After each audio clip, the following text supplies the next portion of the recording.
நம்ம யாருமே 100% க்ளீன் அப்படிலாம் கிடையாதுல்ல. நம்மளுக்கு எல்லாருக்குமே பேட் பேச்சஸ் இருக்கும், பேட் ஹேபிட்ஸ் இருந்திருக்கும், எனக்கும் இருந்தது. அண்ட் இப்போ இல்லைன்னும் போது அது எனக்கு அது பெருசாகவே தெரியல.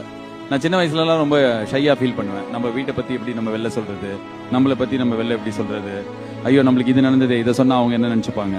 இப்போ எனக்கு அந்த மாதிரி தயக்கம் எதுவும் இருக்கிறது இல்லை. ஏன்னா எனக்கு அது தப்பாக தெரியறதில்ல. நான் சிகரெட் பிடிச்சேன், அதை விட்டுட்டேன் அப்படின்னு சொல்லும்போது நம்ம விட்டுட்டோம், அது ஒரு தப்பான பழக்கம், அது நம்ம விட்டுட்டோம் அப்படின்னு சொல்லும்போது யாரோ ஒருத்தனுக்கு கேட்டு அவன் விட்டானா அது it gives people some strength. நான் சிகரெட் பிடிக்கிறத குவிட் பண்ணதோ இல்லை பிடிச்சிட்டு இருந்ததோ, இது நம்ம எல்லாருமே வந்து அவமானமாக ஒரு ஒரு ஒரு எம்பாரஸ்மெண்ட் அதோட அட்டாச் பண்ணிக்கிறோம்.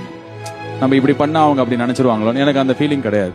நினச்சிக்கோங்க, நான் இப்படி தான் இருந்தேன், இன்னைக்கு நான் செமையா இருக்கேன், ஓகே செமையா இருக்கேன். ப்ராப்ளி 5 வருஷம் கழிச்சு இன்னைக்கு இருக்கிற கெட்ட பழக்கத்தை நான் நிறுத்திட்டேன்னு சொல்லிட்டு வெளில வந்து சொல்லுவேன்.